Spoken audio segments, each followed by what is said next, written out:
But I, what's up? All right, we finna cook tonight. We finna talk some boxing right quick. We finna talk about Ryan Garcia allegedly, negotiating with Manny Pacquiao, which that's not gonna turn out very well for him. What's going on? Then we gonna talk about Wilder. Wilder seen that, caught a break. Then Canelo. To me, I'm really starting to lose respect for Canelo day after day after day. This dude ain't what people making him out to be. Because if this is true, then this is what I've been saying about Canelo for a while. And I'm starting to see him for what he is, which is a cherry picker. What's up, Kobe? My man Kobe in the motherfucking building. So yeah, I'm finna cook though. But shout out to Deontay Wilder. Like, look, they gonna go ahead with Fury, and they gonna go ahead with Fury and Anthony Joshua. That fight is gonna happen. Now the WBC guaranteed Deontay Wilder would get the winner, which is cool. Now, in the meanwhile, Deontay Wilder is supposed to fight Charles Martin. I smoke weed, nigga. Which, by the way, that's a dude that Deontay Wilder should have fought like a few years ago. But, Al Haymon decided to send him over to Eddie Hearn so Anthony Joshua could get another belt. And basically, we all know what happened after that. Basically, Eddie Hearn and Anthony Joshua held up possibly the biggest heavyweight showdown in history. And it's not Deontay Wilder it's not Anthony Joshua versus Tyson Fury. We don't care about that. Like I said before, Tyson Fury ain't no big star. He ain't nobody's A-side. This is the same Tyson Fury that was drawing 2,000 people in Las Vegas. They had to give away Tyson Fury tickets. They asked me to come cover that fight. They asked me, did I want to come cover that fight? His last fight against Alo Wallin. Y'all want to come cover that fight? Fuck no. So like I said, how is Tyson Fury a draw when he was like when 2,000 people came to his fight in Las Vegas? For real. Deontay Wilder draws 12,000 people whenever he fights. Now he gonna fight Charles Martin, so it seems. And if he pass Charles Martin, he'll have a pay-per-view showdown with Andy Ruiz, which, by the way, I'm going to that fight. Hey, thank you, appreciate that. So, Andy Ruiz and Deontay Wilder, that's a fight I will be attending. I will be going to that fight. More than likely, that fight will have spectators. Look, Las Vegas, like I said, Las Vegas is finna open up. They're gonna open up to live sporting events pretty damn soon. Because they already got their little shows going on and stuff. They got the little... Oh, man. So they already got the little shows going on in Vegas. So it's just a matter of time before boxing. Returns, which I think boxing gonna return sooner than later to Las Vegas, because at the end of the day, Las Vegas can't keep losing money to Florida and to Texas.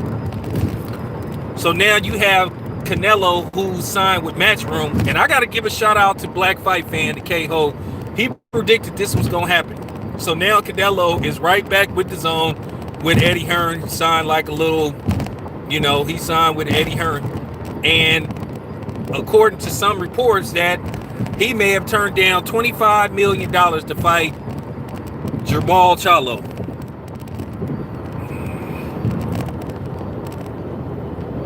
Jermall Charlo, $25 million. I told people about Canelo, man. He ain't what they make him out to be, man. At the end of the day, man, Canelo in the same category with Tom Brady. As good as he may be, or turn out to be, whatever the case, he gonna always be linked to that Clint Bruderall shit. And it is what it is. This is what I'm saying. Now, everybody hollering about what is Jamal Charlo done to deserve a fight with Canelo. What is y'all talking about? But this is the type of bullshit that people throw at you. Just like now, all of a sudden, it looked like Ryan Garcia's fake ass is trying to set up a fight with Manny Pacquiao in which he gonna be massacred. He gonna be massacred. When I say if Ryan Garcia take that fight against Manny Pacquiao, he gonna get massacred. And once again, this is a fight that nobody asked for.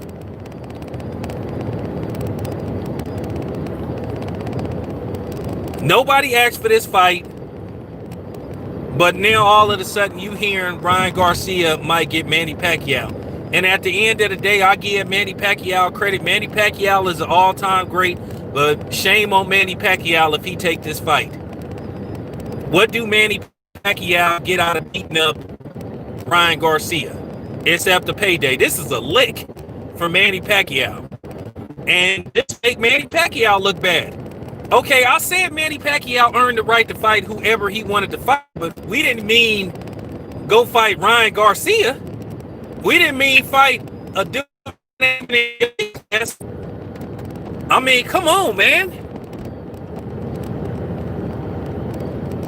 Manny Pacquiao got to get called to the carpet too. This is I mean, for real, man. He could massacre Ryan Garcia. Who would pay money to see that fight? Who in their right mind believe Ryan Garcia gonna win that fight? I'll take anybody that wanted. I'll take bets on that fight right now. Anybody that think Ryan Garcia gonna win that fight. And it's just time for Manny Pacquiao to be stripped of the belt. This has went on for like a year and some change now. This thing went on for almost 2 years. Okay, we understand the pandemic happened. But at the end of the day, this showing that Manny Pacquiao don't want to fight Errol Spence. He don't want to fight Crawford. Like I said, just give up the belt. If you want to fight like somebody like Jesse Vargas again or somebody like that, yeah, go ahead. Get you a payday. Yeah, Conor McGregor, get you a payday. But don't fight no Ryan Garcia. And it's funny. Now, where all these PBC apologists at? These are the same niggas that'll holler, oh, Bud what has Bud done to deserve a fight with Errol Spence? This is why I don't be talking to a lot of these niggas. This is why I stay in my own lane. So what has Ryan Garcia done to deserve a fight with Manny Pacquiao? Now, you ain't hearing nobody ripping him to shreds and shit, but you got these so-called power to the people, whole tip niggas like criticizing Bud, and that's what I mean. They all fake. For real. They all fake.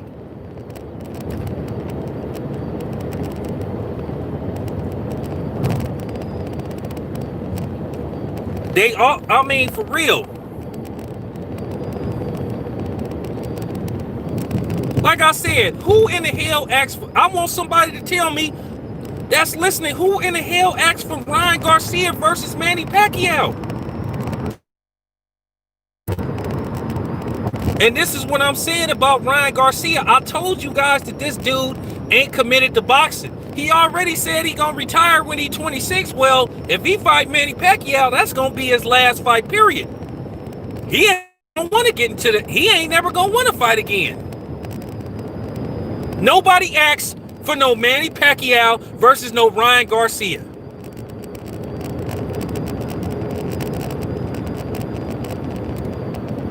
Boy, I'll tell you right now, man, boxing is headed towards the toilet. You got Canelo, he don't want to fight no good black fighters. All Canelo want to do is fight these mediocre, one-dimensional, come forward European fighters. But I already know why he don't want to fight Charlo, because Jamal Charlo gonna be coming all night. He relentless. He willing to trade with Canelo. He willing to trade with Canelo. And Canelo, that's gonna be an uncomfortable fight for him. Yeah, he may hit Charlo, but Charlo gonna hit his ass back. I mean, we can't get no fights made. If these dudes ain't bitching about money, they bitching about, like, I keep saying, if these dudes with somebody that got all the bread, then like I said, he should have no problem footing the bill. This is what boxing then came to. This ain't like the 80s and the early 90s where you got people hollering about that other side of the street. That was the fakest shit I ever heard in my life. You got Errol Spence, he don't know which direction he going. Boy, I'm telling you right now, if Manny Pacquiao fight Ryan Garcia, that's going to be, when I say Errol Spence and the PBC, they going to look real bad, because I'm going to tell you something. Manny Pacquiao may have finessed Al Haymon in the PBC, where they might have finessed Manny Pacquiao into coming to the PBC, because Manny Pacquiao only came to the PBC, from what I heard, is that they kind of hinted that he would get a rematch with Floyd possibly. But he was told that he would have to eventually fight Errol Spence. I keep telling you, Al's plan is to make Errol Spence like the next Floyd Mayweather, where he put him in the ring with these Hispanic fighters, primarily Mexican, and sell these fights off race, hoping that Mexican fans will pack the house and buy these pay-per-views to see Errol Spence like beat up on some of these Mexican fighters. Like I say, Bud is a serious threat. And like I said before, these niggas don't want to hear it. It's the truth. It's the truth. You done heard every type of excuse, just like I had to ether that dude that came on here a couple of days ago. They got excuse after excuse why Bud versus Errol Spence can't happen. Now, at the end of the day, let's just say Manny Pacquiao does put the screws to the PBC. He fights Ryan Garcia. He beats the hell out of Ryan Garcia. And then he fights Conor McGregor, and then he retires. So what do the PBC do then? Will they be forced to make Bud versus Errol Spence?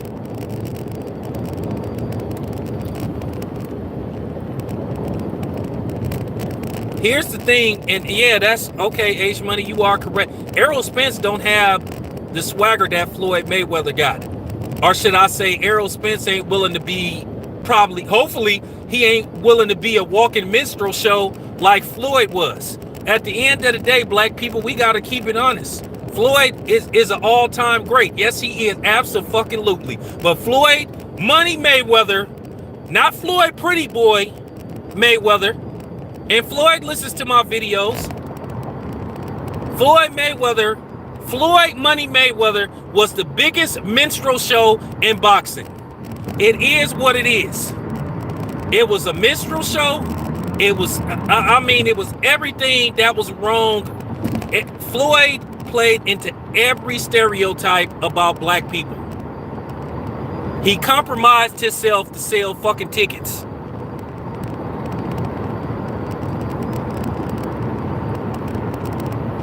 And that's all it come down to. And the thing is with Floyd, at 44 years old, Floyd still don't know how to turn it off. Still craving for attention. He need to go back to being Floyd Mayweather, not Floyd Money Mayweather. Go back to being Pretty Boy Floyd. Okay? That's all I'm asking. Nigga, you a grandfather now. Nigga, you got a grandson, bro.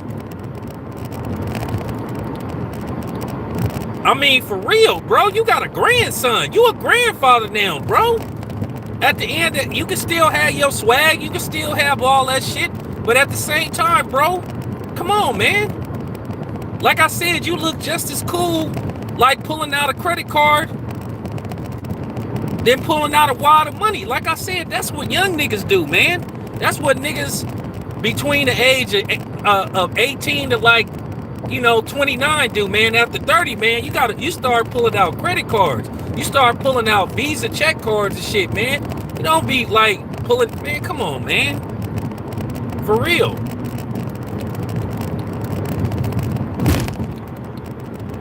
But that's how Floyd became who he was. And it's a shame that Floyd had to put on the minstrel show. And see, that's the difference between Floyd and Andre Ward. Andre Ward refused to be a minstrel show.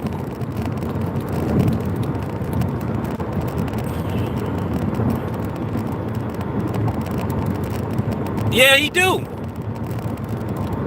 That's the difference. I'ma always fuck with Andre Ward. And like I said, niggas be sitting up here making videos and shit. They don't know shit. Andre Ward do more for the black community than half these. Just because he got a white father, Andre Ward do more for the brothers than these niggas that got a black mama and a black daddy. Just because, I mean, for real.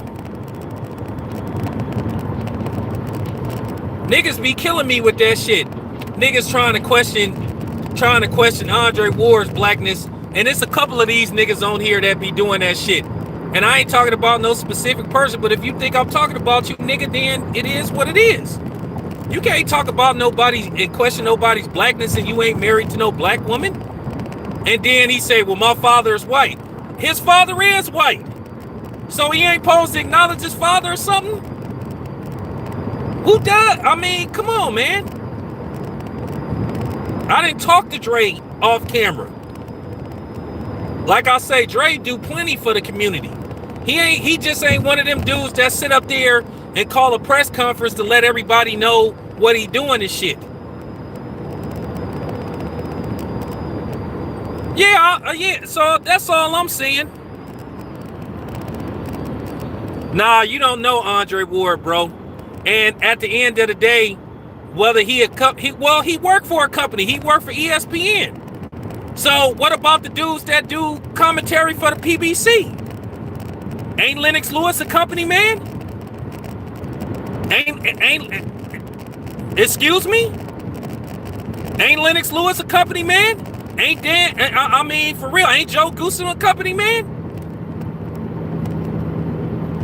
There, don't do that.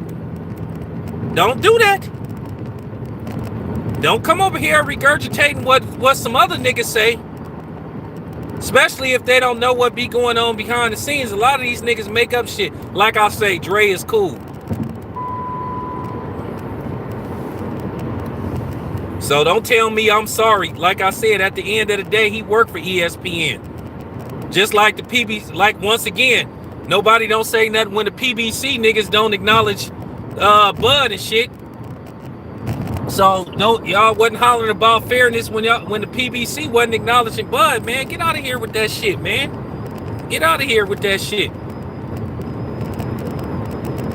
I'm just saying, I'm just keeping it 100. Ain't nothing to be sorry about when you don't know what the hell you talking about.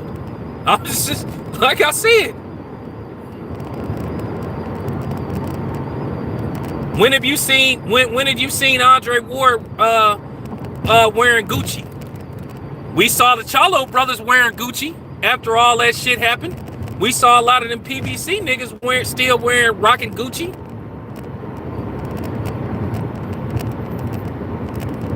That's all I got to say, man.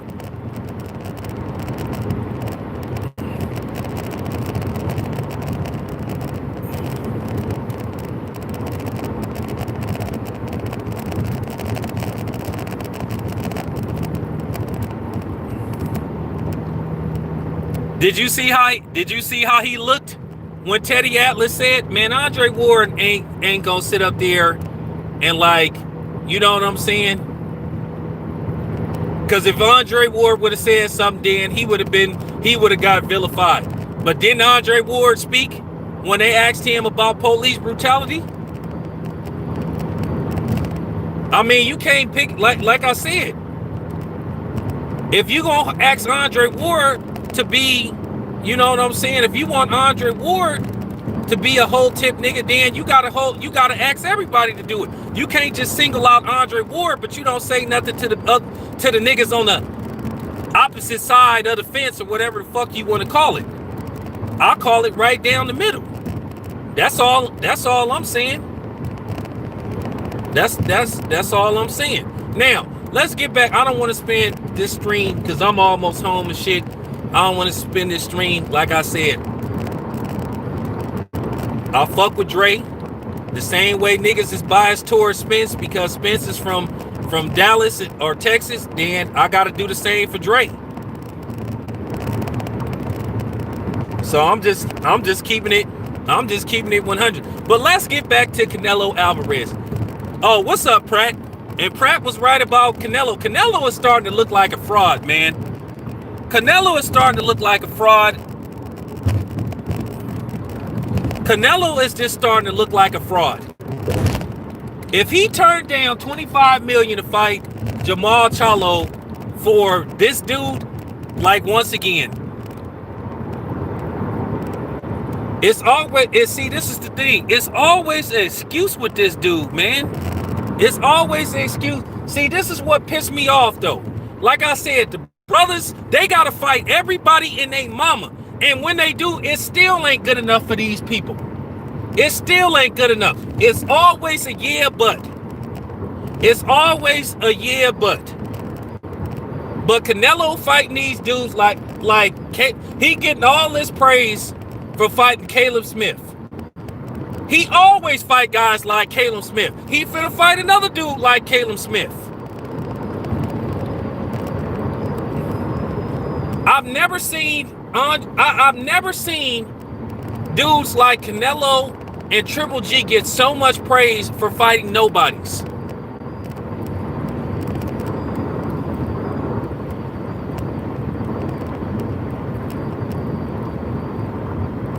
I've never seen I'm serious. Like I said, Triple G done got away with fighting bus driver after bus driver. And Canelo is fighting these same one-dimensional Eastern European fighters or these white fighters or these I mean for real. These come forward, stay in front of you fighters.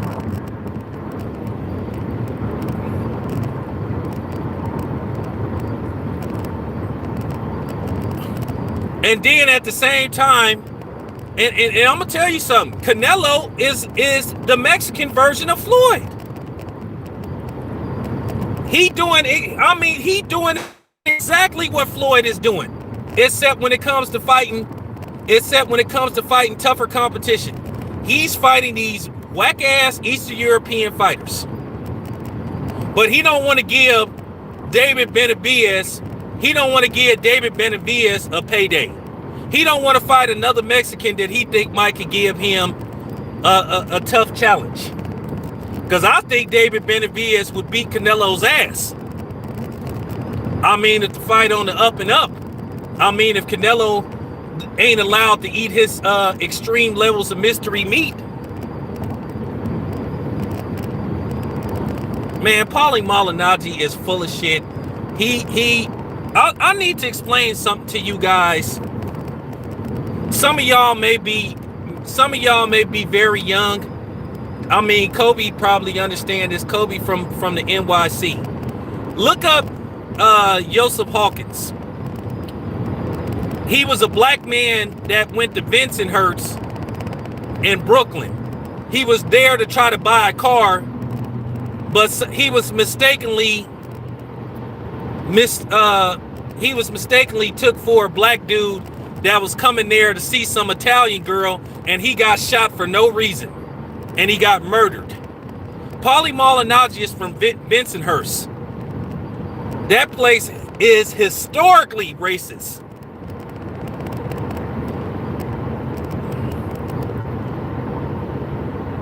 Paulie Malignaggi couldn't beat Manny Pacquiao if he had a baseball bat in one hand and a pair of brass knuckles in the other hand. Like I said, Bensonhurst is historically racist. So look up Joseph Hawkins, and you too, Pratt. He was murdered. He was shot.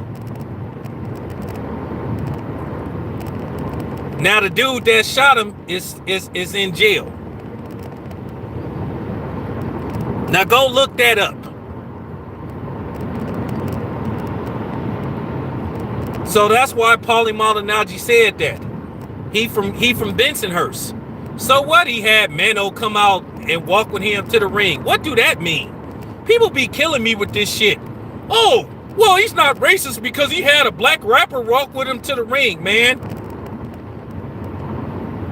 Thomas Jefferson had a shitload of slaves in the White House that he was raping and having sex with. That don't mean he isn't a racist. Man, get out of here, man. Get out of here, man, with that stupid shit. Sound like Jeff Kent, who used to play for the San Francisco Giants. That man was so jealous of Barry Bonds, it wasn't even funny. And then when he got called a racist, I have one black friend.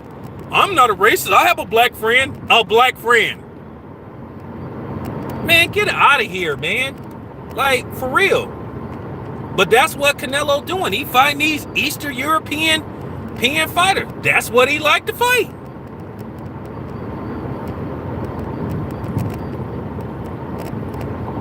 Canelo ain't where Floyd is, where he can fight whoever he want. Canelo got a long way to go, man. But that's what Canelo doing. He the Mexican version of Floyd. He don't want to fight. He don't want to fight another Mexican. He said that out of his own mouth. That's that same weak ass shit that Oscar said.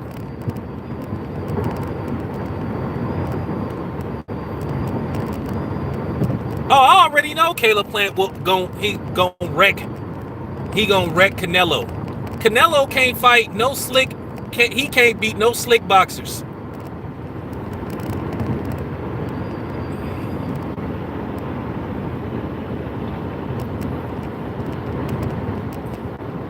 Man ain't for. I mean for real, man. He said, "I don't want to fight no more Mexican fighters." Don't that sound familiar with Floyd Mayweather?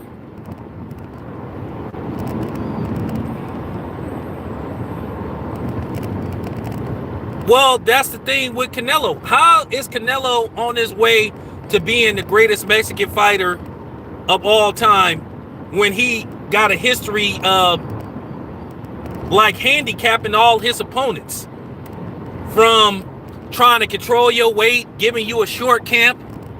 He already working out, but then he'll call you like on 4 weeks notice. Hey man, you want to fight? I was born ready. Whatever.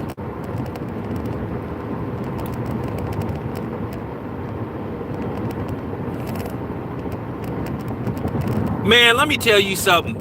The greatest Mexican fighter to me, real talk, I saw him fight hella times.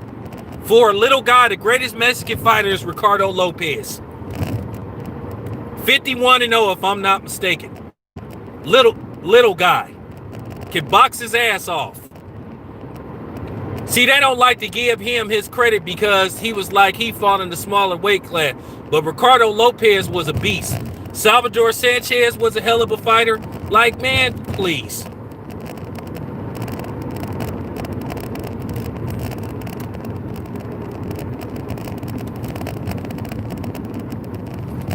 Shit. Ricardo Lopez was the dude. He was that dude. Me and my brother used to love watching Ricardo Lopez fight. That dude could fight. But they celebrating Canelo. And I'm going to tell you something. I'm going to tell you why. I'm going to tell you the real reason why. Like, because I'm going to tell you something quiet as kept. Like, the Mexicans that work in my job, they don't fuck with Canelo. They don't fuck with Canelo. I'm going to tell you some shit. This going to fuck y'all up.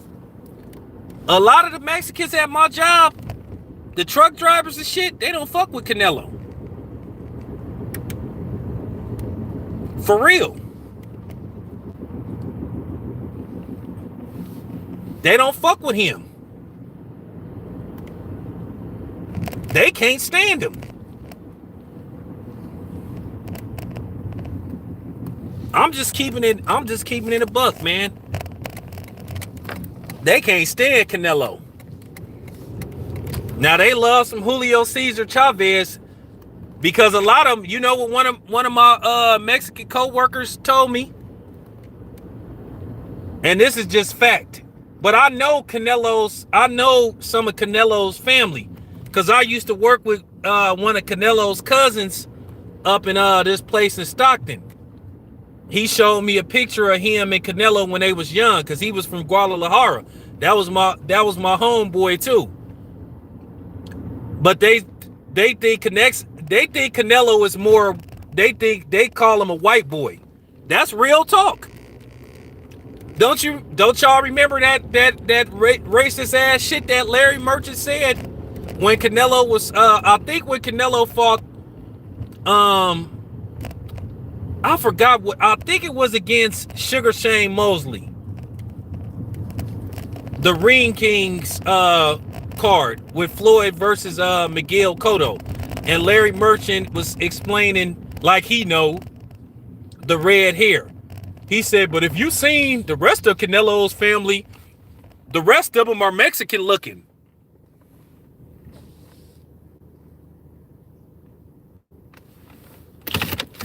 That's what they said.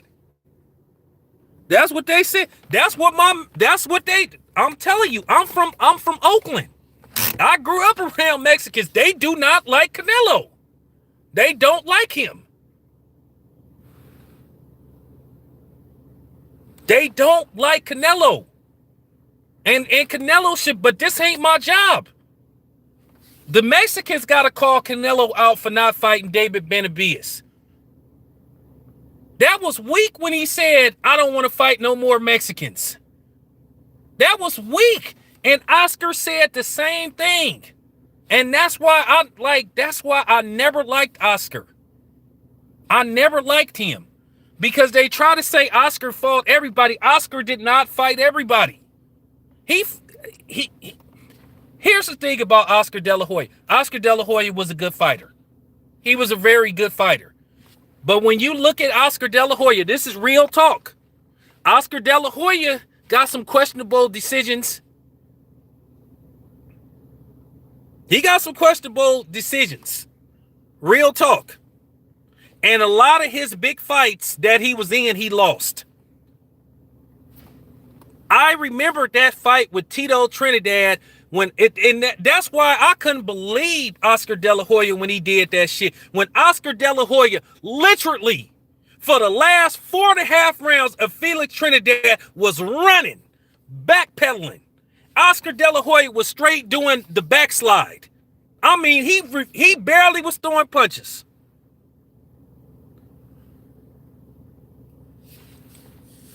He didn't beat Pernell. He flat out lost to Felix Strom. Okay, he got knocked out by B-Hop. He lost to Floyd Mayweather. He got retired by Manny Pacquiao. Even though Manny Pacquiao weight drained the shit out of Oscar, had him looking like Ethiopian of the Year, Oscar De La Hoya looked like a straight cancer patient in that fight.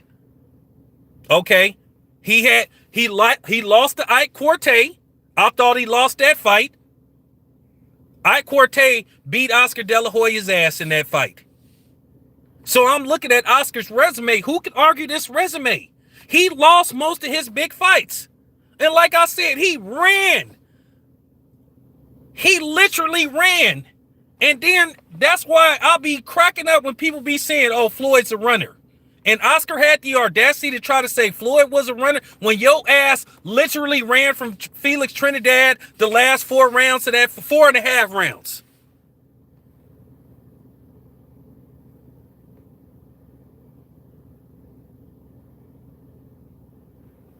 I'm just telling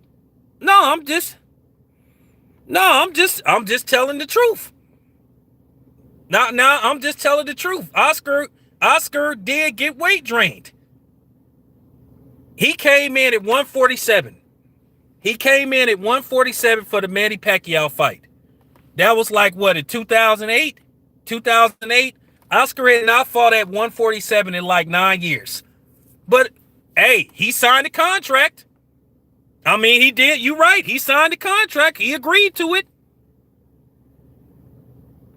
Man, Oscar looked like man, Oscar was doing so much running. He looked like he was doing that he looked like he should have joined Bobby Brown's band the way Oscar was backpedaling. He literally ran from Felix Trinidad like the last 4.5 rounds. That was just embarrassing.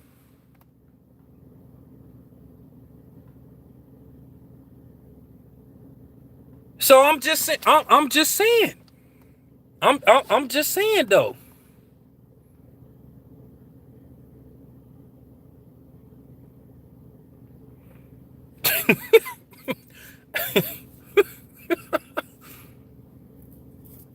Hey, Poppy Cheeto, you a motherfucking fool, man. Leave Oscar alone, man. Leave Oscar alone, man, with the fishnets. You know, Oscar was weight drained. He could have been weight drained from Manny, and then also, you know, Oscar liked to play with that powwow. You know, Oscar liked that booger sugar.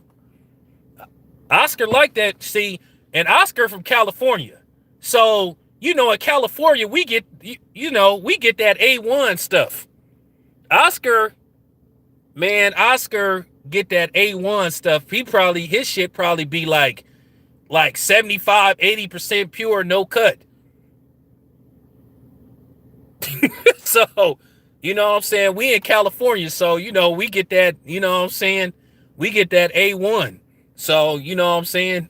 So, I mean, I'm just saying, Oscar used to, you know, like Messi Marb, he played with his nose, though. So, you know, he liked that, you know, he liked that you want it, you got it. He liked that candy.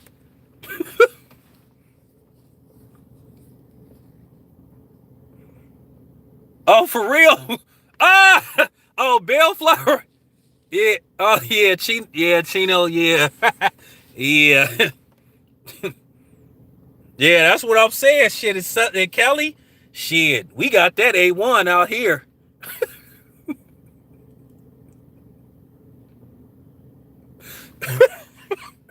So, yeah. So, you know, I'm just saying though, man. It was just like, I'm just saying though, for real.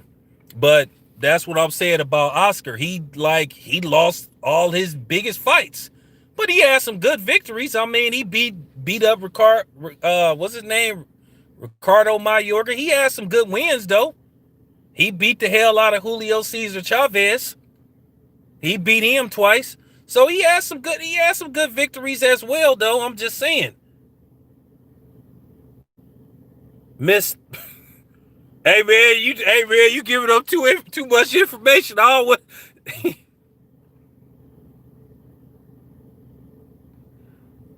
Man, Sweet Pea dropped him. He couldn't even hit Sweet Pea, man.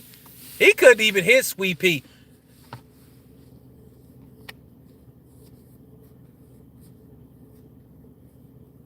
Oh, he probably got a Yeah, well, that's a hard habit to kick though, because like, you know what I'm saying? Cause I know people that fuck with that shit, they be off and on the shit. Like they'll try to kick it for like a year and shit. Once they go to a party, somebody pull it out, then you know what I'm saying? That razor blade come out, then they roll up the dollar bill and then it's snort. So you know what I'm saying?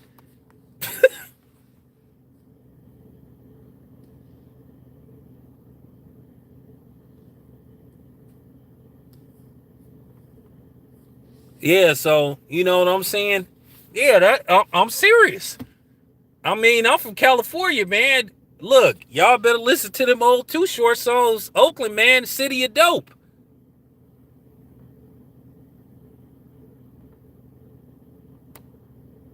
Yeah, it's easy to get that. Like, that's why I was like, it's easy to get that out here. Like, I was laughing right at Jake Paul, right? Jake Paul, who is another clown. Jake Paul moved from Los Angeles to Miami because he said it's too much temptation. Because Jake Paul, he liked to play with his nose too. So for anybody that's been in Miami, I've been in Miami. All you got to do in Miami is go to South Beach and yell out coca. Say it in Spanish, say coca, or say Tina. Say, I need some Tina, like 6 motherfuckers gonna walk up to you with a bag. That's how easy it is to get that shit in Miami. I mean, for real.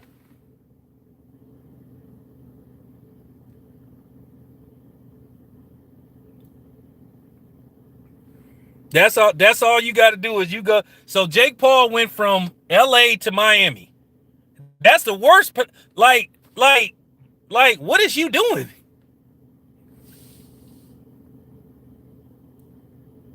I'm talking, man, I've been to Miami. I'm talking about everybody got that shit out there.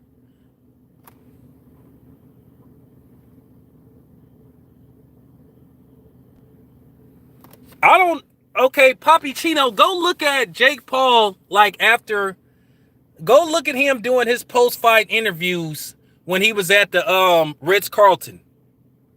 He was hide in. Look, man, I lived that lifestyle. You know what I'm saying? I seen them type of people. You know what I'm saying? I used to do a little, I used to trap. You know what I'm saying? I used to trap. So, I seen them people. I've been around them type of people. I know a fiend when I see one. I know somebody when they be off that booger sugar.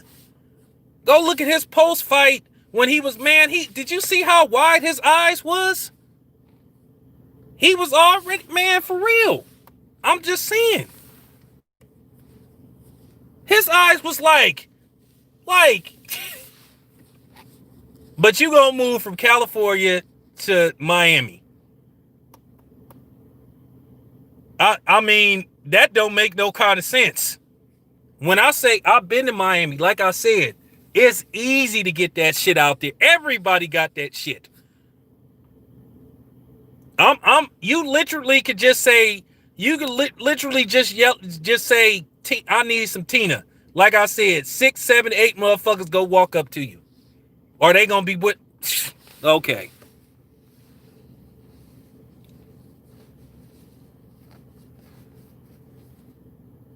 Yeah, he did.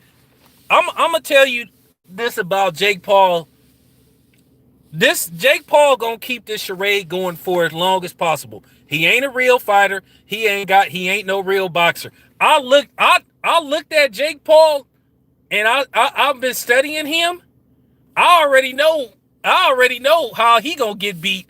I already know, and it's gonna be simple too. How somebody, when he fight a real fighter, I'm talking about a real actual fighter, because eventually he gonna have to do it if he keeps fighting. Eventually he gonna have to fight a real fighter. And when I tell you it's gonna end bad for him, he fight exactly like a dude that just recently took up boxing. Stance is bad. No, don't have good footwork. Like I said, I'm not impressed by him knocking out nobodies. As far as Nate Robinson go, I love Nate Robinson. Nate Robinson got family in Oakland. Nate Robinson is going to have to come out of hiding. It's been 3 months now? Nate Robinson going to have to take his medicine. At the end of the day, Nate Robinson, and I love it, but let's be honest. I got to tell the truth about Nate Robinson. Nate Robinson, behind the scenes, Nate Robinson didn't take this seriously. Nate Robinson was calling people. He just was saying he didn't really train. He just thought he was going to walk in there, throw some punches, and then it was going to be over. And that was it. Like I said, when you box, it's called boxing. You do got to take some kind of training. You got to take some kind of some lessons. You got to get some kind of skill set training for this. And he just went in there and he ended up getting planted on his face. And I felt bad for him. But at the end of the day, Nate Robinson, he got to come out of hiding. I mean, it's okay. It's okay. I stand by him. It's okay. You got caught slipping. You should have trained for that fight.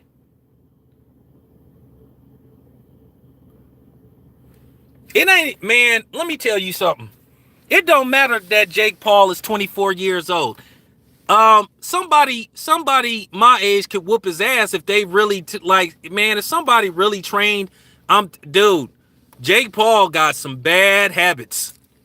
I'm telling you. And I'm not hating on him. I'm just telling the truth. It's going, like I said, eventually when he fight Nate Robinson ain't dead, man. Cut the shit. When Jake Paul fight a real fighter, it's gonna end bad for him. And see, here's the thing though. The problem with Jake Paul, he's setting himself up. See, now he is becoming a star now.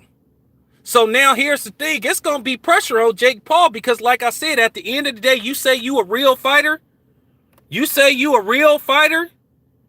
that's true. That's true. Papi Chino, that's true. You say you a real fighter, well, eventually you gonna have to fight a real fighter.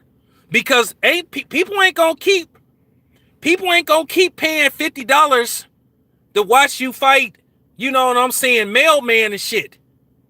Or Dragonfly Jones. People ain't gonna keep watching you fight Otis, the security guard from Martin. Because that security guard shit is gonna wear thin. You might get away with this maybe 1 or 2 more times. But eventually, when you get to fight 5, 6, people gonna be like, okay, Jake, we really want to see you fight a real fighter. Then what you gonna do?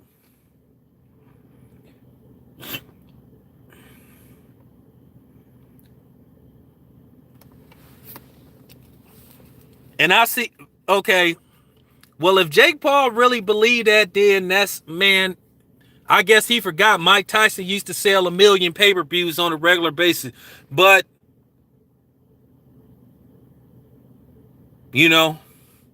I guess they forgot Mike Tyson is a former undisputed champion, a Hall of Fame fighter.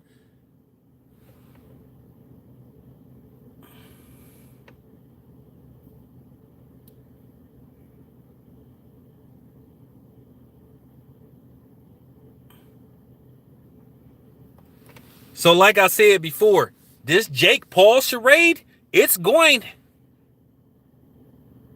Yeah. Watch. This Jake Paul charade eventually is going to eventually come to an end. He's not going to be able to keep pulling. He's not going to be able to keep getting away with this stuff. And people see it. But the problem is, you know why Jake Paul is famous? Because I'll blame a lot of these boxers. Because we can't get none of the damn fights we want. If these other boxers, these actual boxers would fight each other, we wouldn't even be checking for Jake Paul. But due to the fact that we can't get none of the fights we want, this is why people are clinging on to Jake Paul. Or should I say fake Paul. His brother can't fight worth shit, and he can't fight worth shit. Like I said, he don't have no defense. He don't move his head. He don't, like I said, somebody gonna clobber his ass. Somebody gonna clobber his ass. And I give him credit. He went and got him some security. Because I'm telling you right now, we all know the streets was talking.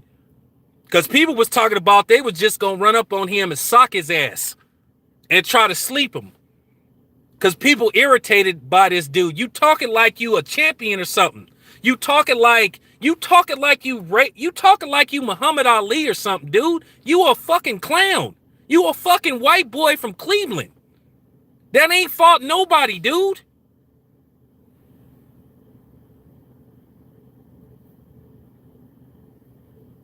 I don't care. I don't care. He not no real fighter. You ain't fought no real fighters? Shit, if that's the case, everybody should train. Because like I said, I'm telling you, it's going to end. Somebody going to hurt Jake Paul. And I damn near can't wait. Man, I don't know. I don't know, Mark. I'm not buying that shit. I'm not putting no money into Floyd Mayweather's pockets. Cause I'm tired of helping pay for Floyd's Bugattis and all this type of shit. His Bugattis, his planes and all this type of shit. But he don't look out for the brothers. He don't want to give no brothers no payday. He keep taking care of these white boys and shit. Jake Paul, keep in mind, Jake Paul lost. Logan Paul lost to KSI. He lost. But Floyd decides to fight the loser. I thought Floyd don't fight losers. But you already know that Logan Paul can't fight worth shit. He just a big ass corn-fed white boy.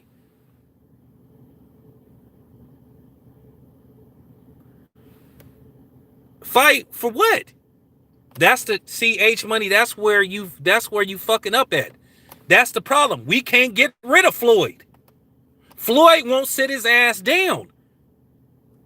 Floyd didn't have the spotlight for 20 years. Can you at least give it to somebody else? Like I said, Floyd didn't even give Errol Spence like 24 hours before he came out and took the shine away from Errol Spence by announcing that he fighting Logan Paul. Didn't even give a nigga 24 hours before, and that's the problem with Floyd. He gotta let somebody else get some shine. Can you let somebody else get some shine?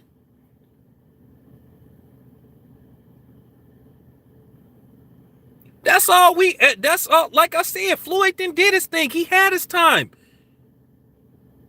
Floyd didn't had his time. We got to watch Floyd for 20 years. It's the same thing with Michael Jordan. If Michael Jordan can let it go, why can't Floyd let it go? Do you see Michael Jordan sitting up talking about he gonna make a comeback? Michael Jordan, when I saw that last All-Star game when Michael Jordan missed that breakaway dunk, that's when I knew he wasn't Air Jordan no more. And I knew it was over. He knew it was over. What I'm saying, and look how Michael Jordan still got the respect and command when he walk in the building. At 57, people still clamor to Michael Jordan. That's what Floyd need to do. Floyd is a legend. People know what he looks like. Floyd need to just be a promoter. Now, I understand why sometimes he have to talk on behalf of Tank, because Tank don't have the best dialogue in the world. And that's okay. But at the same time, you gotta let other people have the spotlight, bro.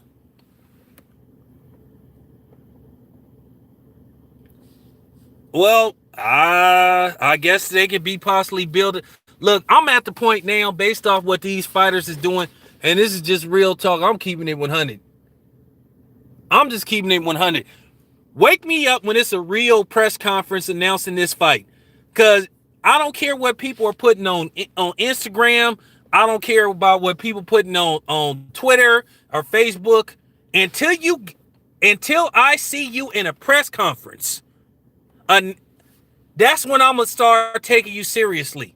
Because like I said, Ryan Garcia sent people on a wild goose chase.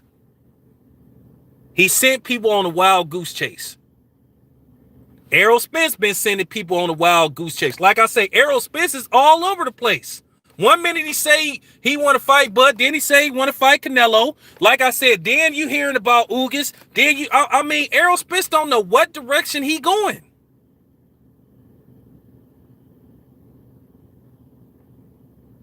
I'm just saying. And then his little fanboys get mad at me because I did call him out on some shit that he said out of his own mouth. He the one that said he want to be undisputed, but he goes and fight Mikey Garcia. And that was Mikey Garcia's first fight at welterweight, who didn't have no damn belt. But he say he trying to be undisputed. I'm going the easy route. Of course I'm going to take the easy route. Who said some weak ass shit like that? This shit was weak as fuck. Well, if Errol Spence his own boss, then why ain't this fight with Bud got made then? Man, please stop believing this bullshit about these dudes as their own boss. If Danny Garcia was his own boss, he would have took the $3 million to fight Bud last year instead of taking 1.5. to fight Adrian Granados. Let me tell you what these dudes be doing. See, on my channel, you get the truth. Let me tell you what some of these PBC niggas be doing. They have no intention of really crossing the street or going to 2500 Jackson Street, whatever this bullshit. What they do is they'll hear an offer because Al Haymon really don't want to do no business with Bob Arum, because that's the truth. So they'll say, so-and-so offer me this. Okay, well, what I'll do is I'll give you this amount of money right now for this fight, and then the next fight, I'll give you this amount of money, when they really have no intentions of making a fight. Because that's what they be doing. See, I'm telling you what they be doing. They have no intentions of really trying to fight. These dudes don't have no intentions of trying to fight, bud. Keith Thurman is capping. They capping. That's what they do.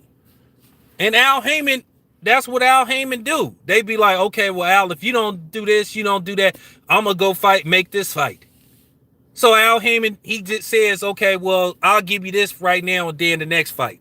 And then that's just for what you would call the more popular fighters. Now, let me tell you the other thing that the PBC do. Why some people left. Why Daniel Jacob shook the spot. They will tell you, okay, you need to start training.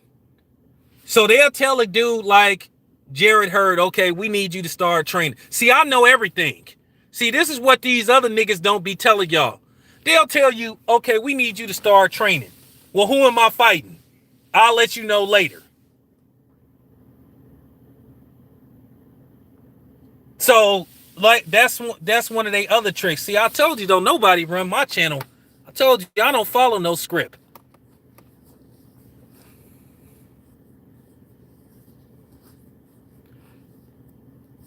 Chino, that fight ain't gonna happen. That fight ain't gonna happen, and I'm gonna tell you why. You should know by now, Jaron Ennis, Virgil Ortiz, those dudes are the next wave.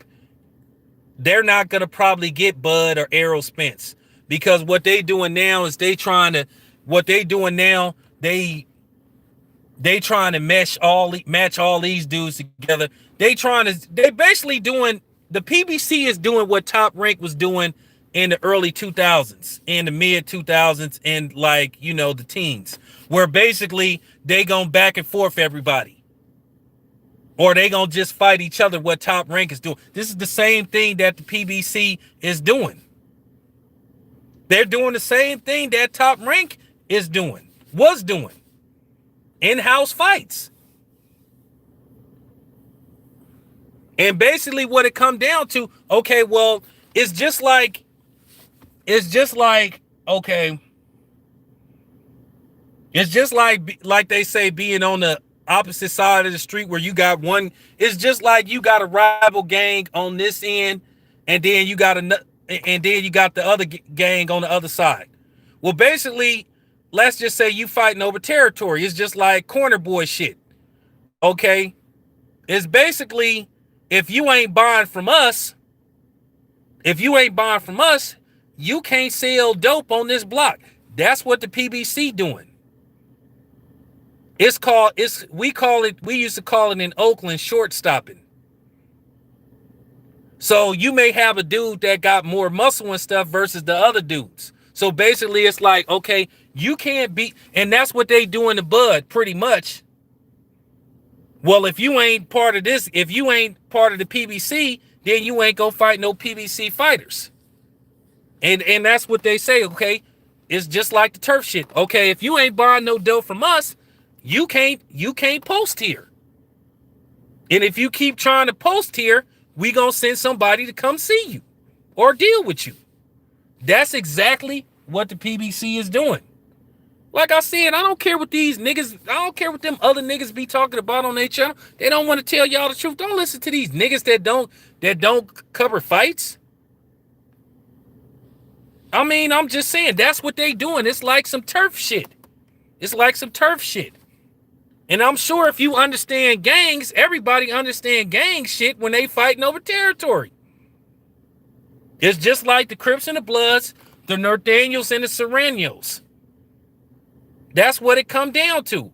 You know what I'm saying? Or the vice lords, the gangster disciples, that type of shit is turf shit. That's what the PBC is doing. They running their organization like a for real. And Top Rank was doing it first.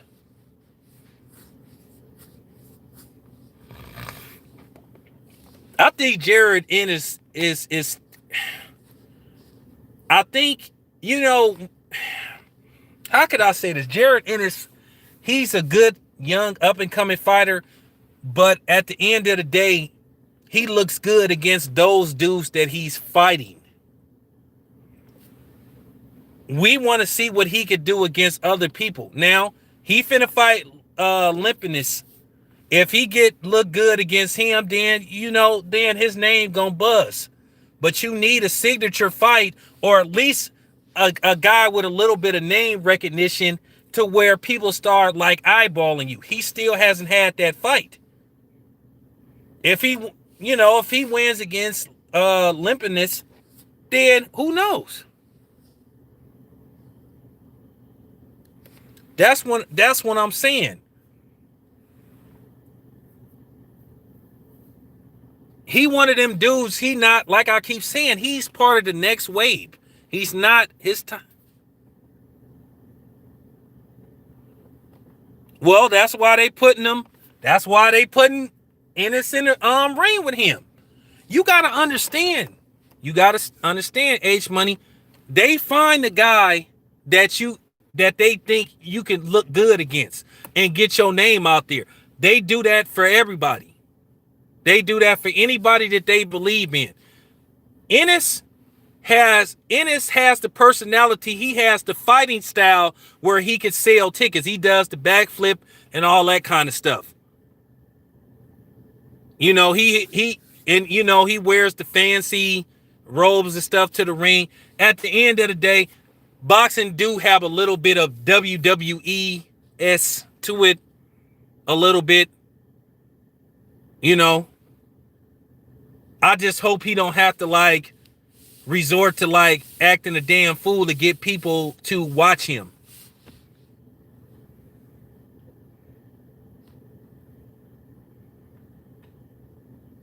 I think he'll. Yeah, well, that's what they want. That's what they want.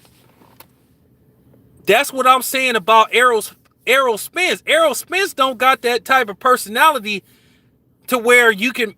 But let me be careful, H Money, because if I put down Errol Spence, I'm gonna be accused of cooning. But but these are the same niggas that always talk negative about Bud though. I have to watch what I say about Errol Spence because I'm going to be cooning. I'm gonna be.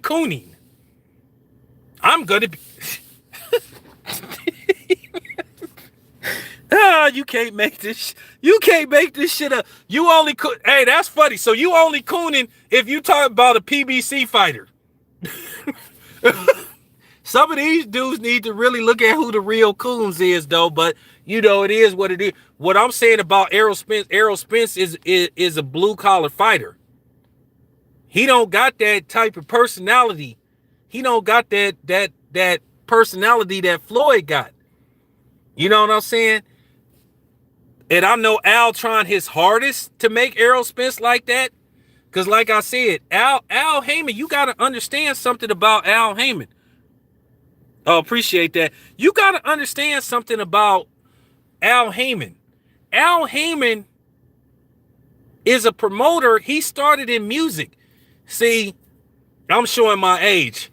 For those who don't know, Al Haymon started off in music. Al Haymon used to do this thing called the Budweiser Superfest. Now, for some of y'all that's in my age bracket, y'all will understand the Budweiser Superfest. It had all them groups from the 80s, like Frankie Beverly and Mays, Confunction, Atlantic Star, Midnight Star, them type of people.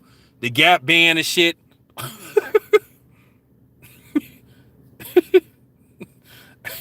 So it used to, back in the day, it used to say Al Haymon and somebody else presents the Budweiser Superfest. And the Budweiser Superfest used to come to this outdoor, it's an outdoor like arena or outdoor like stadium. It was called the Circle Star. So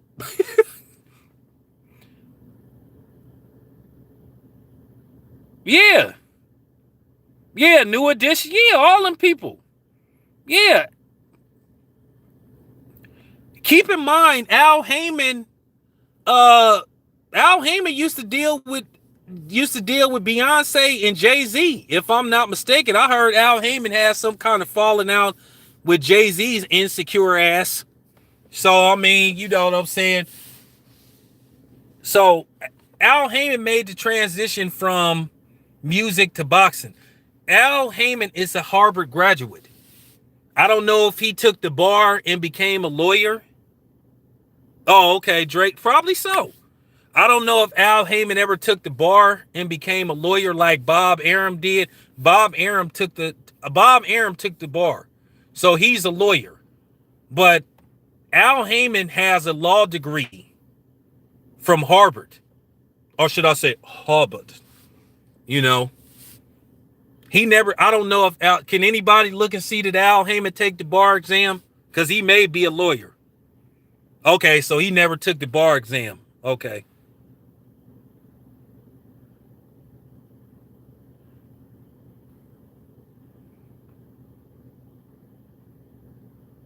Yeah, so Al, like I said, Al know what he doing. So he sort of like runs boxing like how he did, you know, music. You know? He kind of like, that's what he do. Al Haymon is a hell of a businessman. He know what the fuck he doing. I never said he didn't know what the fuck he doing. I just don't like how he moves sometimes. Yeah, Jay-Z is insecure, man. That shit about Sean Paul, I heard about that like when it first happened. I heard about that when it first happened. Man, look how Jay-Z carry himself. I'm just saying. Man, I don't know what. Well, I did hear Al Haymon briefly. Somebody I know when I was hanging out with him called Al Haymon, but I know what he sound like. But yeah, Al Haymon is a sharp dude. I keep forgetting Al Haymon is from Ohio. He from Cleveland.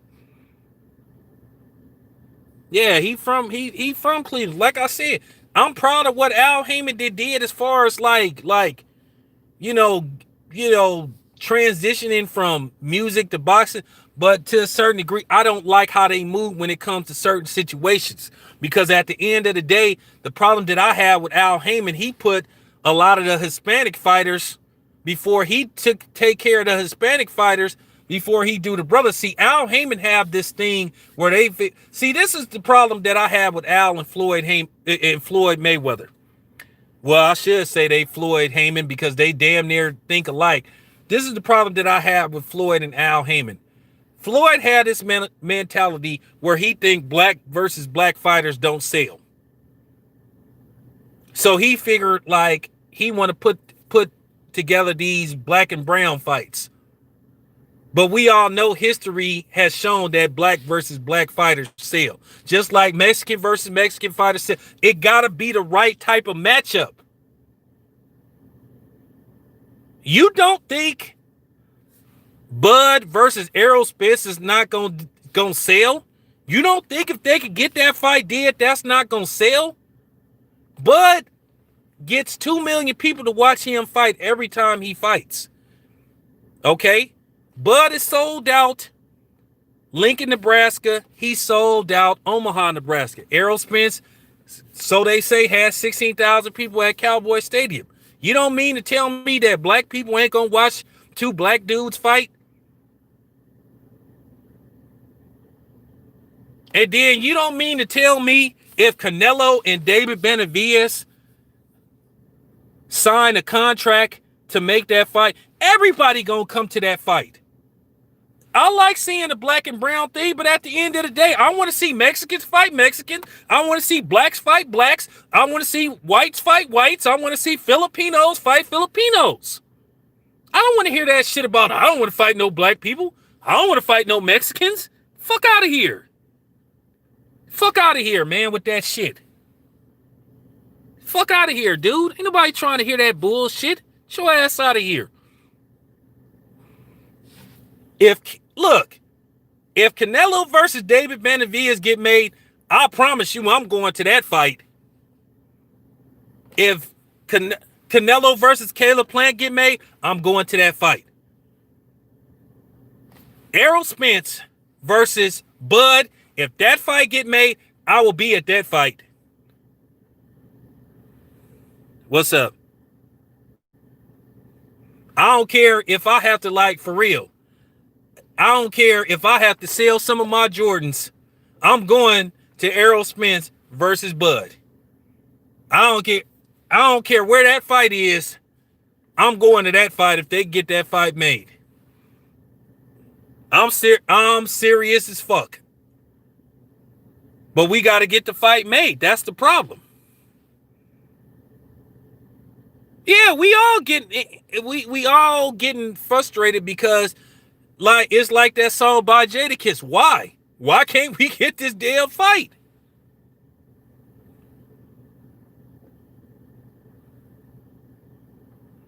I don't give a damn where the fucking fight is. I'm going. I don't care if the fight is in Compton. I'm going to that fight. I'm just gonna bring my chopper with me. I shouldn't have said it, but you know what I'm saying? I will. I don't care if the fight is in Compton in a parking lot at the Compton swap meet. I'm going to the fight. Like I said, I'm gonna bring my chopper with me. so, hey, I'm serious. If that fight get made, like I said, I don't care how much the play ticket. If I got it, like I said, if I got to sell some of my Jordans, I'll sell it, whatever.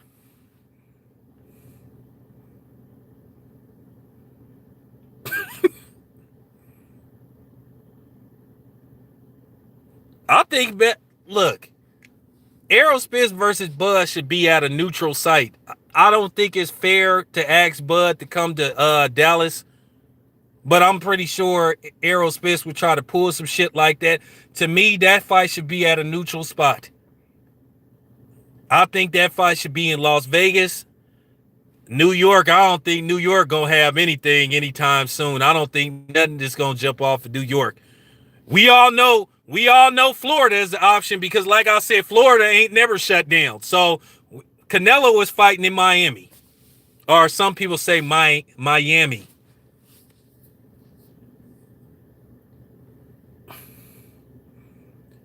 Well, CB, they about to open up Las Vegas, so I got contacts. Las Vegas is the people already is putting pressure. They want Al Davis to open up Raider Stadium.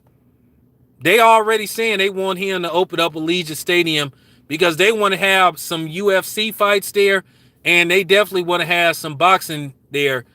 That Raider Stadium is immaculate from the outside, that is.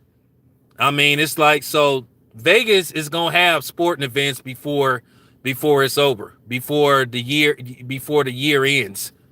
I'm telling you that right now. They're gonna have some live sporting events.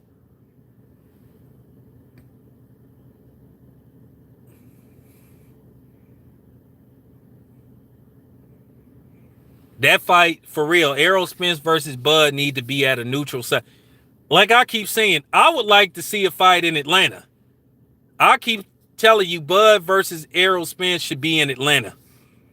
That fight, it should be in Atlanta. It's a black city, even though Atlanta have its own issues going on at times. But, No, I would love for the fight to be, I had hella fun when I came to New York to watch Bud versus the Mean Machine. I stayed at an Airbnb in Newark, New Jersey. But New York was lit.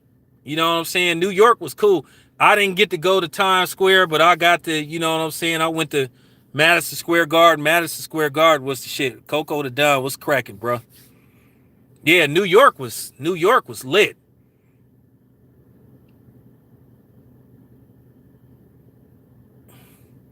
I want Errol Spence, like I said, versus Bud to be in Atlanta, man. Because I think that should be, Atlanta is a black city. That should be our fight. That's all I've been saying, man.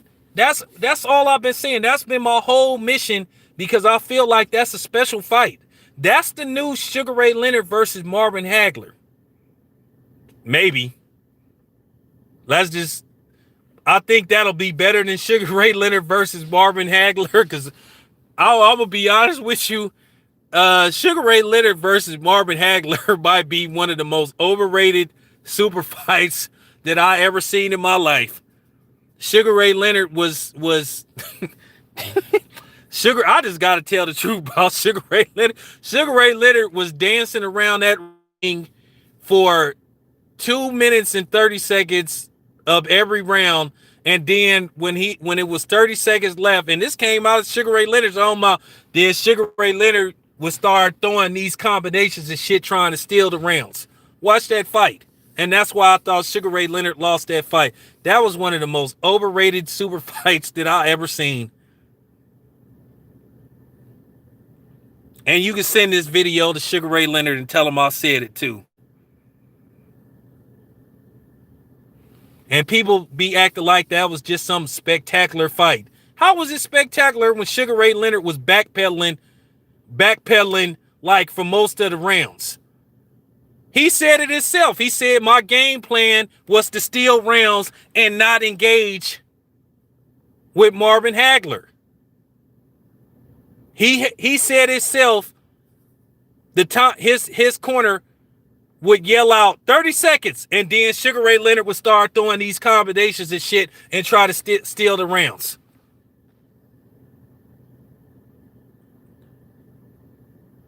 Oh, people get mad at me, but I made videos saying this shit. I've been thought Sugar Ray Leonard was overrated as fuck.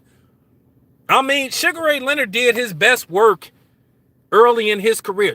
Don't get me wrong, he deserves to be in the Hall of Fame. He was a good fighter, a great fighter.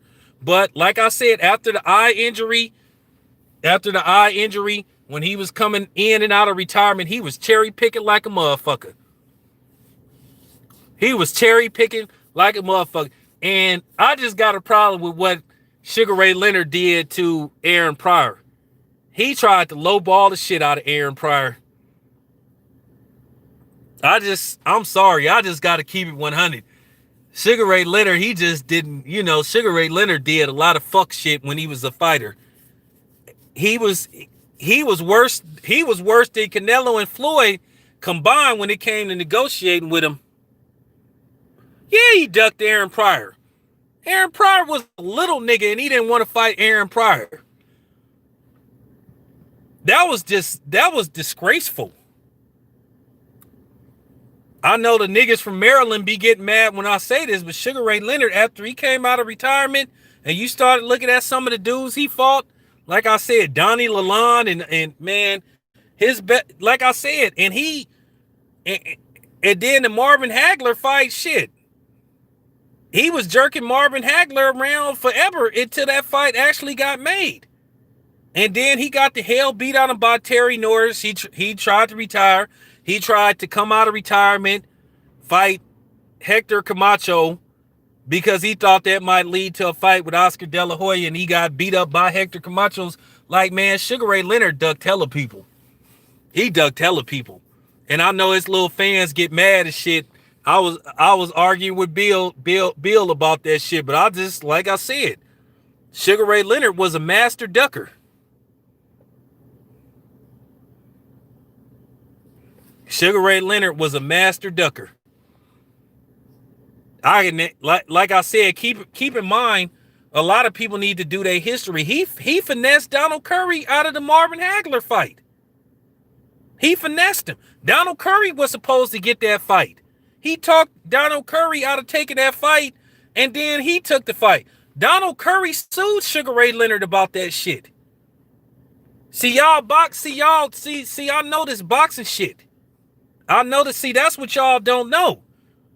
He finessed Donald Curry out of that fight. Which, by the way, I still remember Donald Curry getting, that Mike McCollum fight.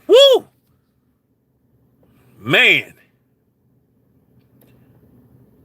Donald Curry was okay, but I think when he came on the scene, a lot of people thought he wasn't as good as people thought he would be. Because that Mike McCollum fight, he was never the same after Mike McCollum slept his ass. But Donald Curry would have got beat up he would have got stopped by Marvin Hagler. But Sugar Ray Leonard finessed him out the fight. He sued Sugar Ray Leonard, and I think they settled out of court. Marlon Starling was okay. He was my favorite fighter in the 80s. I gotta admit, he didn't have a good chin. Julian Jackson was a beast, but he didn't have a good chin. He lost 5 times, and all 5 of his losses was via stoppage. Jared McCullen, he got stopped by him twice. Mike McCallum stopped him, and he got stopped 2 other times. But Julian Jackson was like, you better get him before he gets you. Same thing with Terry Norris. Terry Norris was a good fighter. He was a good combination fighter, but he fought a lot of times with his face out. And keep in mind, he was trained by Abel Sanchez. He had a bad habit of fighting with his face out and with his hands down. That's why Julian Jackson caught him and damn near killed his ass when they fought. Now, Jaron McCullen, he was a good fighter, but he just had problems outside of boxing and shit.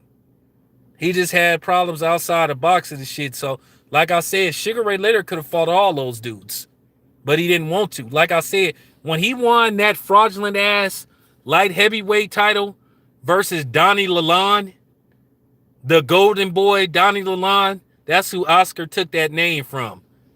Donnie Lalonde was the first golden boy, and Oscar took that from him. And Sugar Ray Leonard fought Donnie Lalonde at a catch weight at 170, I think.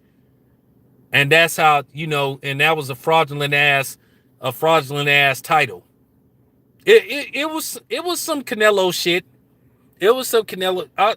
Man, I'm trying to tell you, man. Sugar Ray Leonard was doing Canelo and Floyd shit before Floyd was Floyd and Canelo was Canelo. Sugar Ray Leonard was a very shrewd and tough negotiator. Keep in mind, Sugar Ray Leonard made Marvin Hagler fight in that gigantic ass, metamorphous ass ring that they fought in.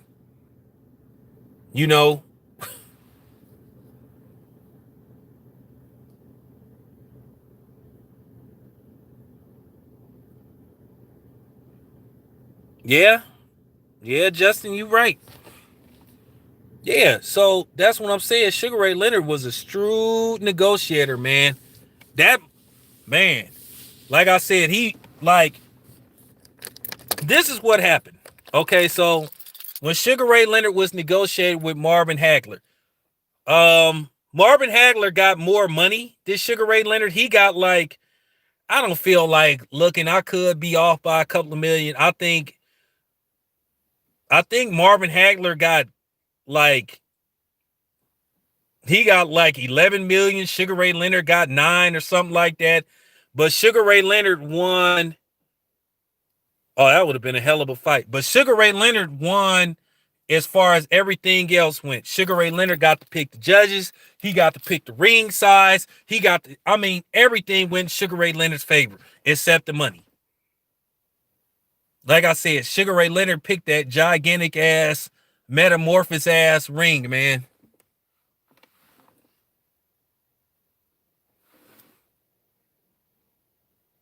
So I'm just keeping it 100. But yeah.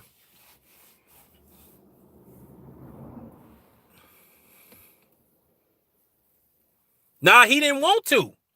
He did.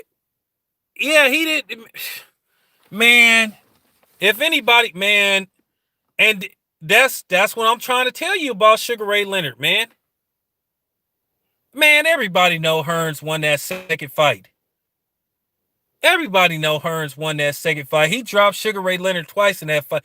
That fight wasn't no draw. But I'm just trying to tell you. Look, hey, Chino, I'm not lying about this shit. Look it up. Look it up. Who was Donnie Lalonde, man? Who was Donnie Lalonde, man? He fought Donnie Lalonde at a catch weight of 170. He fought him at a catch weight. Nobody cared. Man, keep in mind, light heavyweight wasn't even really popping back then. It ain't what it is now. It ain't what it is now. Light heavyweight wasn't really popping like that.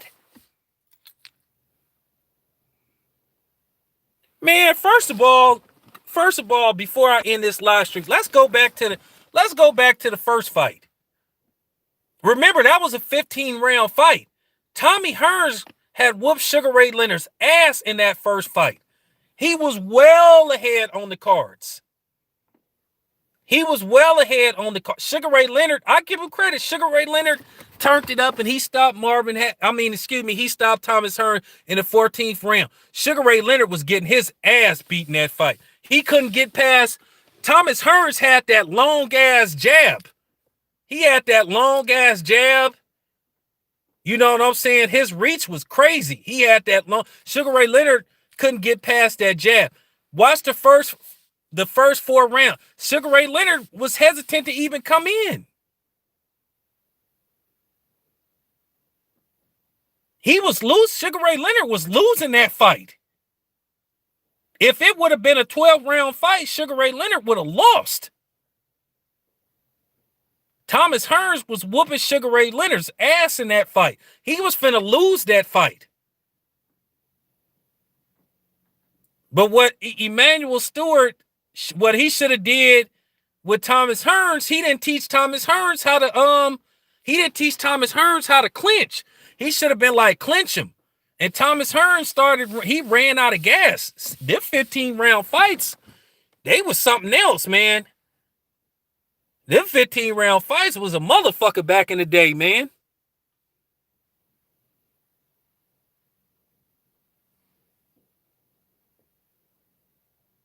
He had to fight. He was getting outboxed. And he struggled against Thomas Hearns' jab in the second fight. That Thomas Hearns' jab used to bother people. The problem, the thing is with Thomas Hearns, he didn't have a good chin. And we all know that.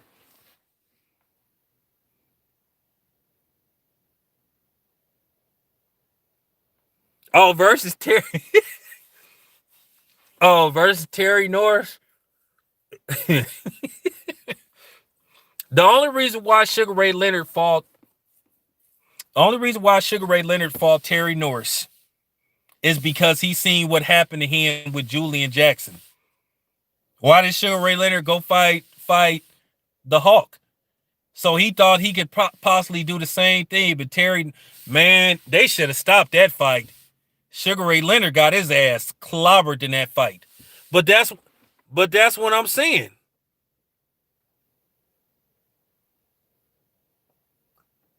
That's what I'm saying. He didn't want to fight. He didn't want to fight the Hawk. He always would take advantage of a situation. And then what happened? After he got beat up by Terry Norris, he quit again. Then once again, keep in mind, Bob Arum was his promoter. This was the master plan. Chino, you need to hear this. What happened was Sugar Ray Leonard, if he had beat Hector Camacho, Bob Arum was going to set up a fight with Sugar Ray Leonard and Oscar De La Hoya, which, by the way, Oscar would have killed Sugar Ray Leonard. He would have destroyed Sugar Ray Leonard. Hey, I'm going to tell you right now, if Sugar Ray Leonard had got beat up by Oscar, they would be saying Oscar is the GOAT. Oscar. But that was the plan. So, not Roberto Duran. Hector Camacho, he ended up stopping Sugar Ray Leonard. As you know, he went on to fight Oscar and he got his ass whooped by Oscar. But that was the plan. Yeah, I said he got stopped. That was the plan. Which I don't know what made people think that Sugar Ray Leonard was going to beat Hector Camacho. Hector Camacho was a good fighter, but if you see the Hector Camacho story, he another one. He had an issue with that booger sugar. This fool went to Mexico and bought a whole brick. Then he threw it out the car, tried to bury it, and he forgot. And then he tried to go back and get it. This fool almost got caught with a whole brick. He was another dude that had like issues with that booger sugar.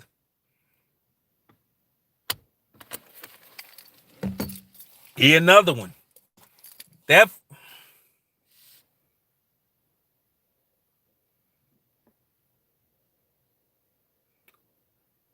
Sugar Ray Leonard didn't have he had power, but Sugar Ray Leonard didn't have one punch knockout power. But he could get you out of there. He wasn't a dude that was known for like sleeping motherfuckers. He could hit.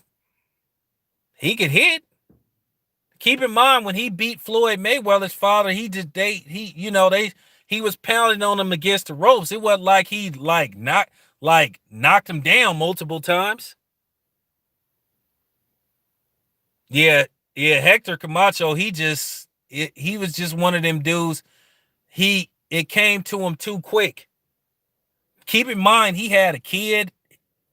And by the way, his son was just pure garbage. He had a kid at 16, 17. So he had to do something. He had to turn about. He was, man, Hector Camacho Jr., my God, that dude, pure garbage.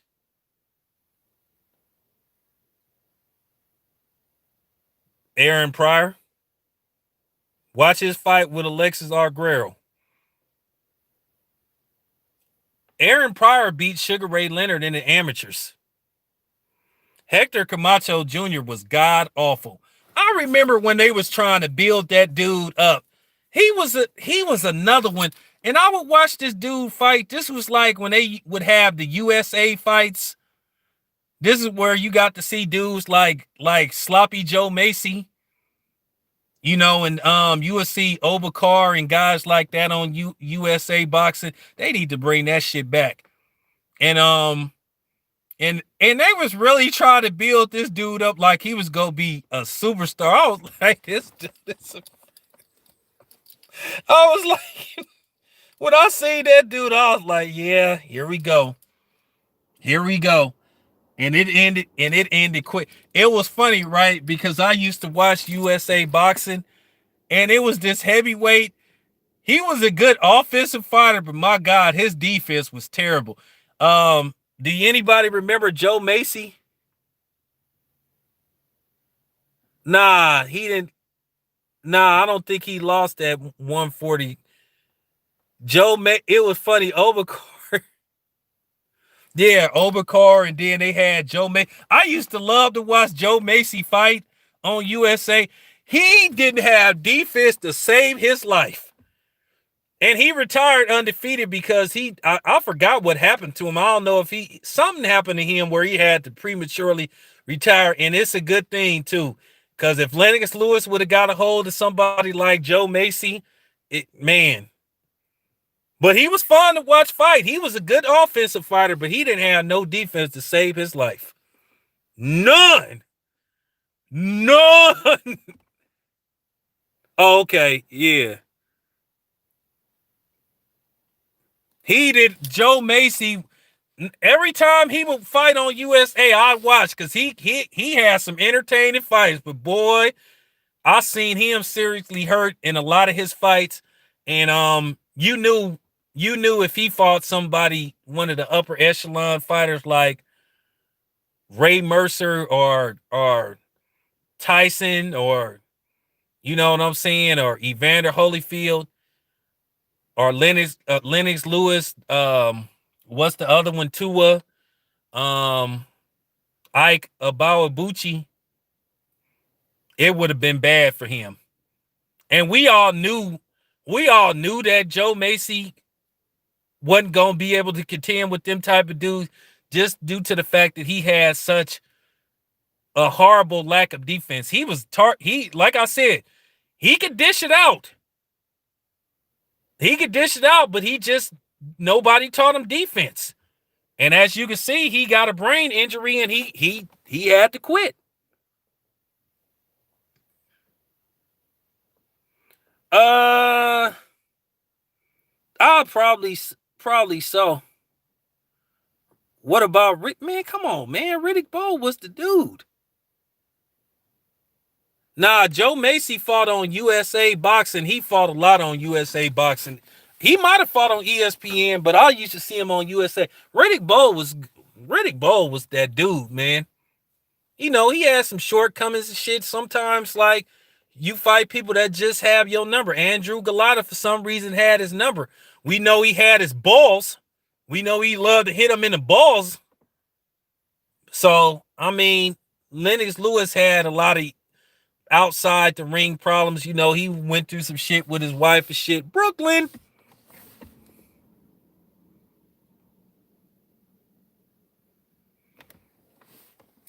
Brooklyn, son.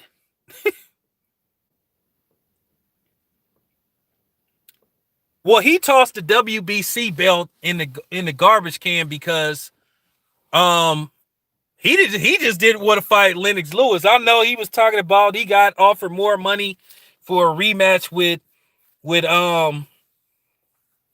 Evander Holyfield, but he just didn't want to fight. He just didn't want to fight Lennox Lewis because, you know, Lennox Lewis beat up him in that Jerry curl that he had in the Olympics.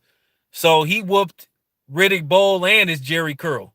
So he knocked the Jerry curl juice. God, the fucking Jerry curls, man. Damn, I had one of them too. But yeah. Yeah, Chino, he whooped that Jerry curl off of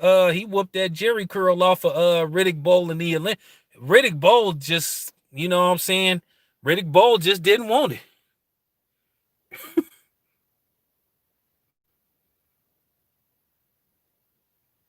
Yeah, he just didn't want it. And that's all it came down to. I had a Jerry curl. I had the little short, man, what the fuck was my mom, man, she was tripping, man. I had the little short Jerry curl, because, you know, Coco the Don, you remember the Jerry curls. See, I had the little, let me tell you this quick story. Like, this, like, 83 or something. I was going to Garfield Elementary or something.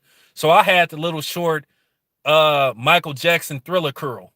Now, the niggas in LA, they had them big Afro Ice Cube. They called them the California curls. So I used to have, like, this little personal bottle of, damn, what was that bullshit called? Man, you know how many shirts I fucked up? So I used to, like, keep a little small bottle of curl activator. It was called World of Curls and shit. So, like, and I would spray it and shit. And I'm gonna tell you something. If you got into a fight, if you was finna get in a fight and you had a Jerry curl, what I would do, I would spray hella curl activator. I would spray hella curl activator on my curl. Like, if I was finna get into a fight after school, and I'd shake it, and then that Jerry curl juice would get in the nigga's eye, and I'd just start beating his ass. That was a good, them Jerry curls was a good way to cheat in the fight. I'm talking about I put hella World of Curls in my shit.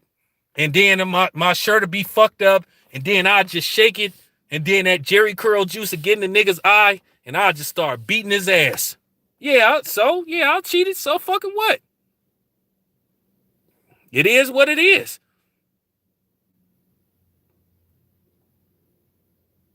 And it was funny, like,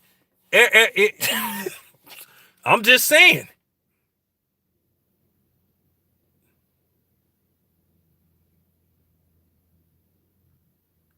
So, yeah, I mean, hey, the Jerry curl was a good,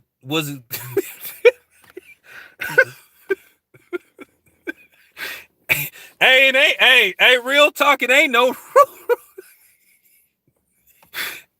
hey, Stacks, it ain't no rules, niggas. Like I said, nigga, this a street fight, nigga. It ain't no referee. Nigga, I used to spray hella curl activator. You better not grab me, because I'm definitely rubbing that shit. Man, you better not grab me. I used to spray hella curl activator. I'm like, I'm gonna beat this nigga's ass. I'm talking about I keep my little personal bottle, World of Curls. It used to come in a little yellow bottle. I spray that shit up.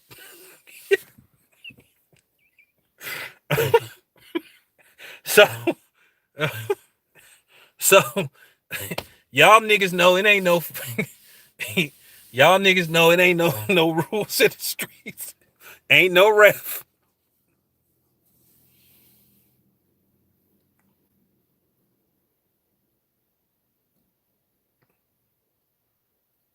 You know what? Let me talk about this Lennox Lewis thing and Mike Tyson. I just don't think Mike Tyson I just don't think he would have beat Lennox Lewis in any time they would have fought. Now he might have had a chance with Lennox Lewis pre-Emmanuel Stewart. But when Lennox Lewis got with Emmanuel Stewart, man, Lennox Lewis had his jab was just as good as Larry Holmes, and he had a good uppercut too. The thing is with Lennox Lewis, his chin wasn't as bad as they made it out to be. For the Rahman fight, he just didn't train. Because Mike Tyson nailed Lennox Lewis, and he took it. And Lennox Lewis didn't really duck the rematch with Klitschko. Lennox Lewis had nothing to prove. He beat Mike Tyson, and then he beat Klitschko. He got up out of there. He stopped Klitschko. Lennox Lewis had nothing to prove. Here's the thing about Lennox Lewis. The 2 fights that he lost, he avenged them. He came back. He made Oliver McCall just, I don't know what was up with that fight. Oliver McCall just started crying and shit.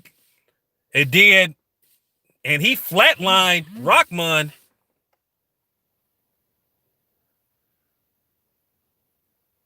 Yeah, but Lennox Lewis, didn't you hear what I just said, H Money? But he avenged it. He made McCall quit. Just because you get stopped don't mean that that's what I'm saying. He got his revenge. He made that dude.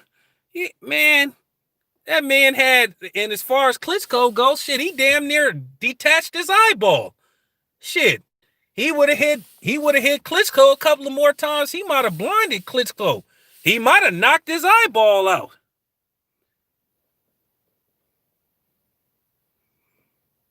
I think Mike Tyson, he just was at a point. Mike Tyson was when he fought Lennox Lewis, I really wish it would have been a better fight. But at the time, Mike Tyson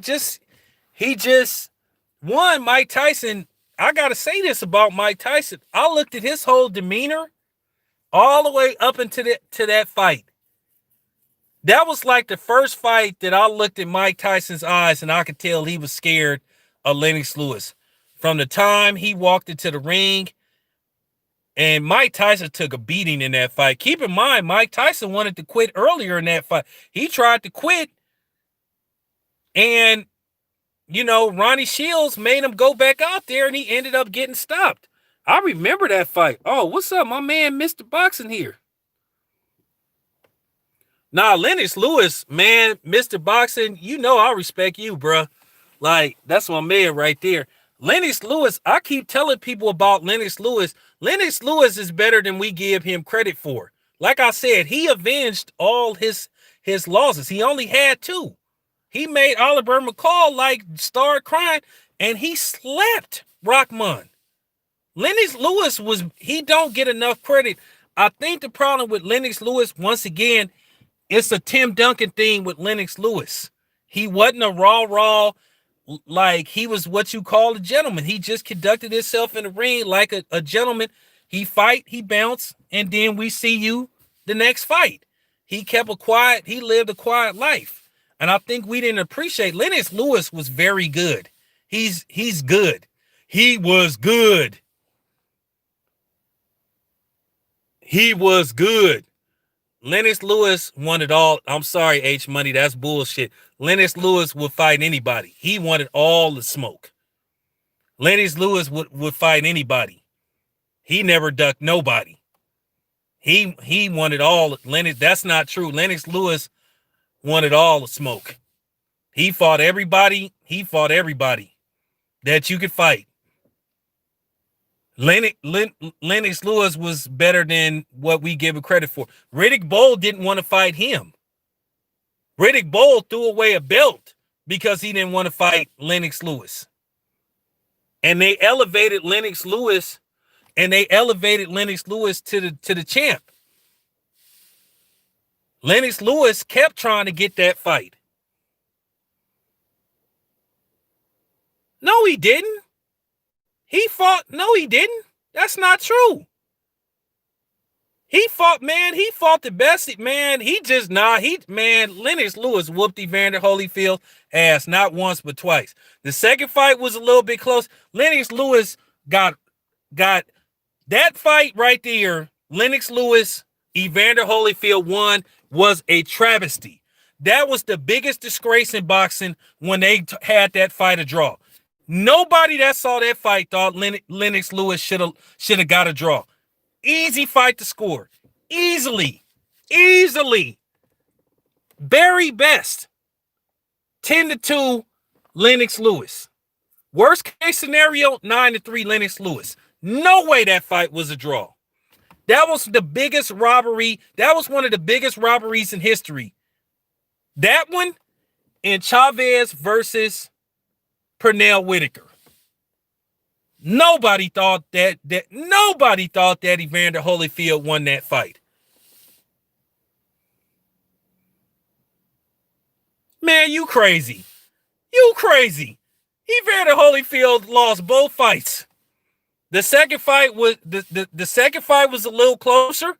7-5. He did better. He didn't win that fight. 7-5 Lennox Lewis second fight. Or 8-4 second fight.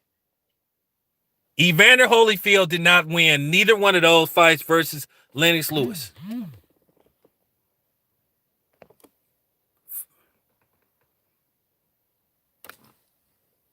All right, you guys, my battery dying, but thanks for tapping in. I'll be back later.